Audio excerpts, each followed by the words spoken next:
Hindi guys, ganito gusto kong kasing mangyari. Kasi ang gusto ko, parang lagyan naman natin kaya boss ng ng may papasok na ibang karakter. Ay, hindi nila masyadong seryosohin yung yung tandem nila, di ba? Pwedeng make love triangle, gano'n. Ano? Oo. Kasi para mas mahabang episode ang mangyayari. So yun na no. At narinig naman ninyo sa ating intro.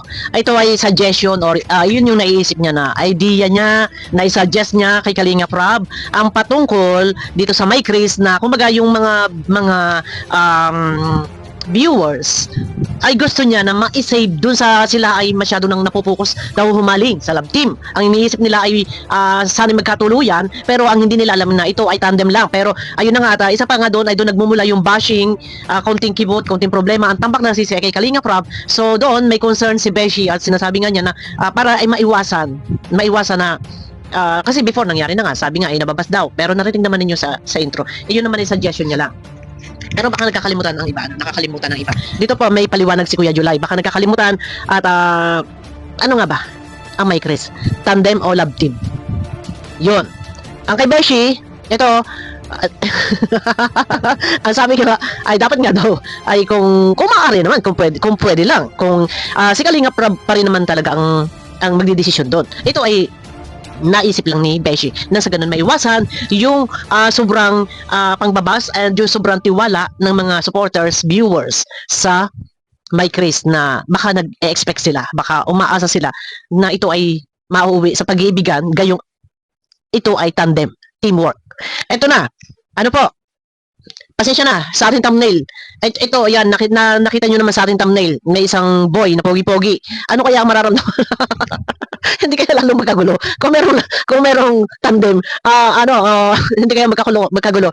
Kung merong third party, kung ngayon pa nga lang, isa pa lang wala pang third party, ay may gulo na. Ano sa palagay nyo guys? Hindi kaya magkakaroon ng kaguluhan sa pagitan ng mga viewers? Yung isa papanig kay Mikoy, yung isa papanig dito sa lalaki, magkakaroon ng comparison. Ano ba sa palagay ninyo? Para magkakaroon dito ng comparison, nakikita ko sa dalawang lalaki. Kung magkakaroon ng third party, kung may papasok na isang karakter, ano po? Ano sa palagay nyo guys? Ay, Diyos ko. Sasabihin ng isa, parang mas bet ko yung isa kasi malakas yung sex appeal ng isa. Parang mas bet ko yung isa kasi pogi yung isa. Ay, pogi din naman yung isa. Ay, mas kulado yung isa. Ay, mabango yung isa. Yung isa, ay, yun na. Pero baka tayo nakakalimot. Paalala lang po sa lahat. Maganda ang paliwanag ang sinabi ni Kuya Julie dito. Ito ay naka-jubilito na. Pero panoorin nyo pa rin po kay Kuya Julie Paunil ang kabuuang video. Ito guys, para sa lahat, ito po ini-address ko na sa lahat ng mga sumusuporta sa bawat love team ay maghuhulos dili po tayo. Huwag po tayong mag-expect mapa Edsy, John Carl, Fran Joy, My Chris, huwag po tayong mag-expect na magiging sila. Bahala na po ang tadhana kung talagang sila. Hindi po natin alam ang bukas kung ano ang maaaring pwedeng mangyari. Pero lagi po natin tatandaan, huwag po nating alisin sa ating isip na ang ating mga napapanood na love team o mga tandem o mga serye yan, ito po ay isang uri din ng charity works, sinamahan lang po ng strategy na may pakilig. Ano po? Ito na guys. Panoorin nyo pa rin kay Kuya July ang kabuuang video. Ito na po, Yan. Kasi binuo naman po ang mga love team, hindi naman para mag-asawahan di ba? Shoutout sa lahat ng ating mga minamahal na viewers. Malinaw. Ang sabi ni Kuya July kasi binuo naman po ang love team, hindi para mag-asawa. Alam naman po natin yan, binuo ang love team, isang uri ng charity works yan, sinamahan lang ng strategy to support ang angels, ang beneficiary, ang angels. Ano po? Tuloy. Mag-good vibes, mag-tandem para matulungan yung beneficiaries. Correct. Baka kasi tayo nagkakalimutan. Malinaw na malinaw po. Ayun nga po kay Kuya July, hindi binuo ang love team para mag-asawahan. Binuo yan para makatulong sa pag-aaral ng beneficiary. So, sa iba na nag-expect or nahuhumaling or kilig na kilig or umaasa ay madalas na po na sinasabi kahit ako man noon ko pa rin sinasabi iyan ay love team, wag seryosohin, pwedeng kiligin, wag pakaseryosohin dahil ang nangyayari nga po minsan pag dumating na sa punto na alam nyo na yon na nando na ang tambak na sisi. Alam nyo na yan. Kanino? Kay Kalinga Prab. Ano pa? Ay, nangyari na. Huwag na tayo doon sa mga nangyari. Tuloy. Magkaroon ng sponsors, nag-aaral yan, matulungan, kung magpapabahay yan, kung ano mga kailangan. Tama. So, malinaw.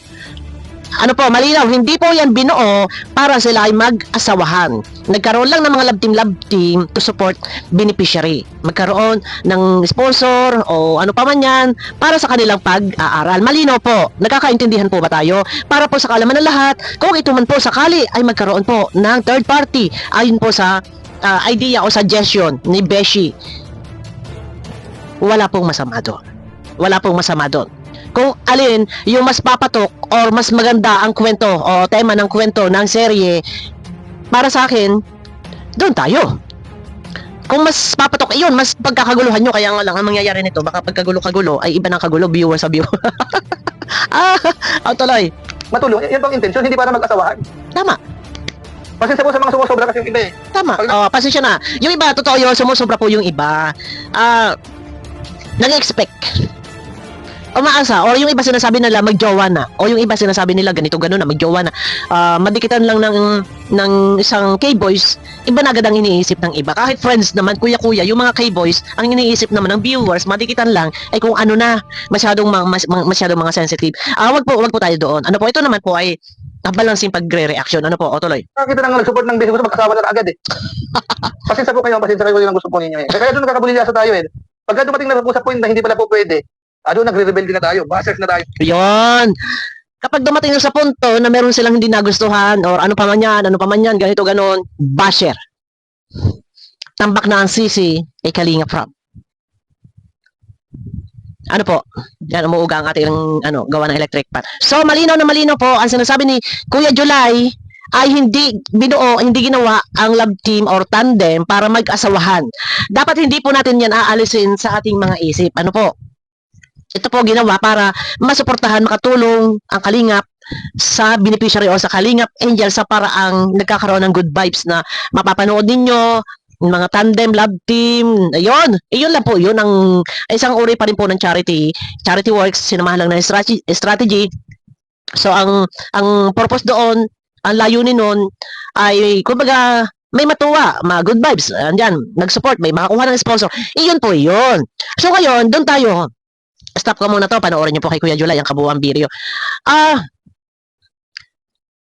Matatanggap po ba kaya ng iba kung sakali po na magkaroon ng love triangle ang may Chris ayon doon sa suggestion or naging idea po ni Kalingap Beshi? Matatanggap po ba kaya ng iba?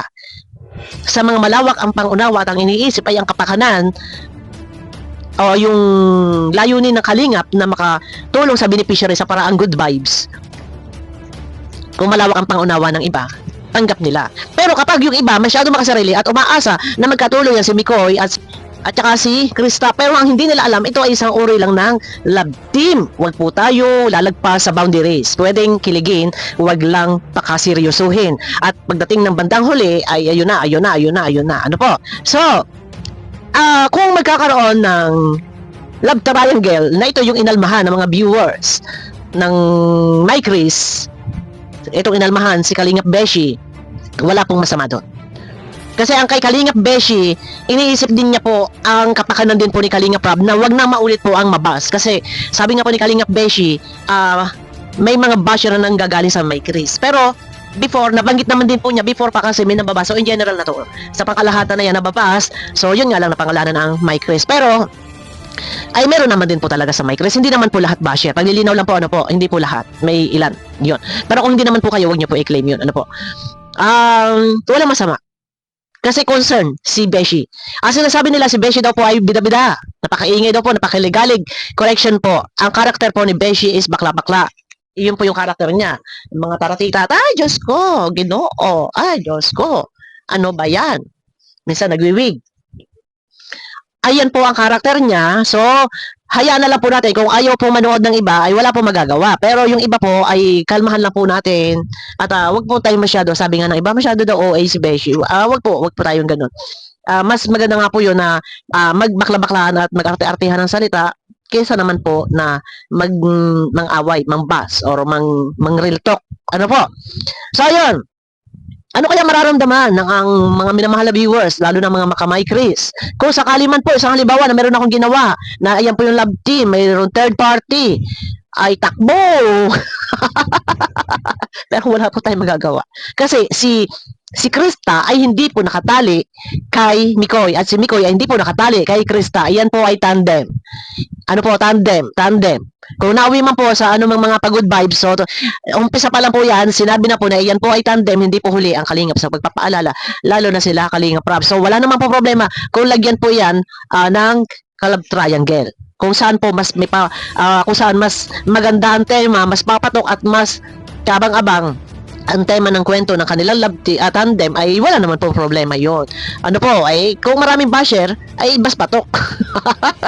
Common na kasi pangkaraniwan na ang basher.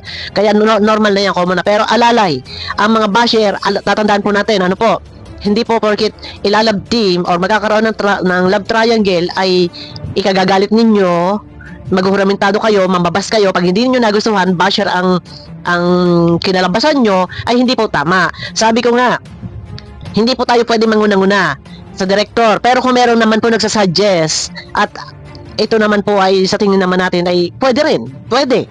O, ay di bakit hindi? Ang masusunod pa rin doon, si Kalingap Rab. Pero yung iba, pagka ayaw nila, ang kinakalabasan ay basher. Dapat naghuhulos dili po tayo dahil sabi ko nga, si Krista ay hindi nakatali kay Mikoy. Si Mikoy ay hindi nakatali kay Krista. Ito po ay opinion lang po ni Kalingap Beshi. Dahil concern siya, ayaw niya na kayo po mga viewers ay malunod sa pagkakakilig-kilig-kig-kig.